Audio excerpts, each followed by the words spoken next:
We have it totally under control.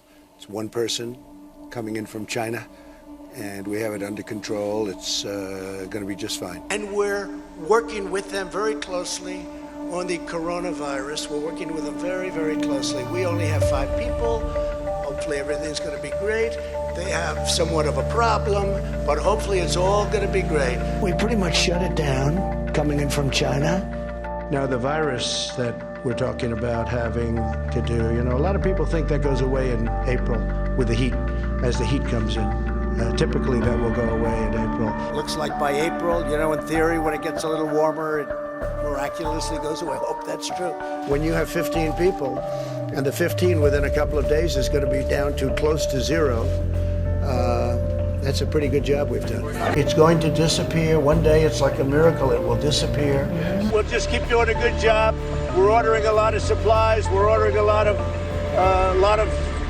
elements that, frankly, we wouldn't be ordering unless it was something like this. We are working on cures, and we're getting some very good results.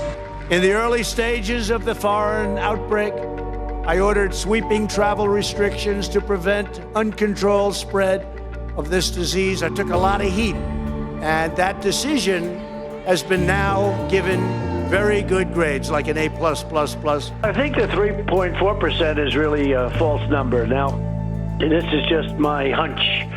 So if, we have thousands or hundreds of thousands of people that get better just by, sitting around and even going to work, some of them go to work, but they get better.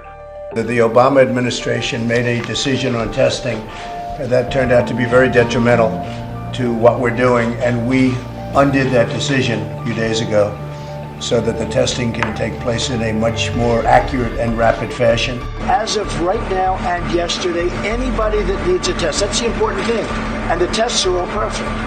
Like the letter was perfect.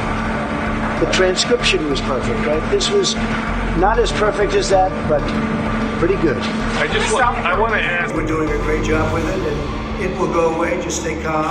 It will go away. We want to protect our shipping industry, our cruise industry, cruise ships. We want to protect our airline industry, very important. But everybody has to be vigilant and has to be careful. But be calm.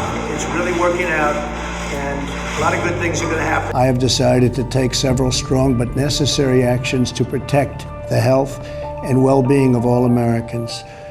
To keep new cases from entering our shores, we will be suspending all travel from Europe to the United States for the next 30 days. To unleash the full power of the federal government in this effort today, I am officially declaring a national emergency. But I've always known this is a pandemic. I felt it was a pandemic long before it was called a pandemic. All you had to do is look at other countries. Keep calling this the Chinese virus. There are reports of dozens of incidents of bias against Chinese Americans in this country. Why do you keep using this? A lot of people say it's racist. It's not racist at all, no, not at all. It comes from China. That's why. As we did with Canada, we're also working with Mexico to implement new rules at our ports of entry to suspend non-essential travel. And I agree with the doctor, what he said. May work, may not work. I feel good about it. That's all it is, just a feeling. What do you say to Americans who are watching you right now who are scared? I say that you're a terrible reporter. That's what I say. Go ahead. Vote expectancy. Romney's in isolation? Yes. Gee, that's too bad. New York Governor CUOMO rejected buying recommended 16,000 ventilators in 2015 for a pandemic. You'll notice I was not here over the weekend. I think this is the part that we really need to take personal responsibility for. Saturday, I had a little low-grade fever. Uh-oh.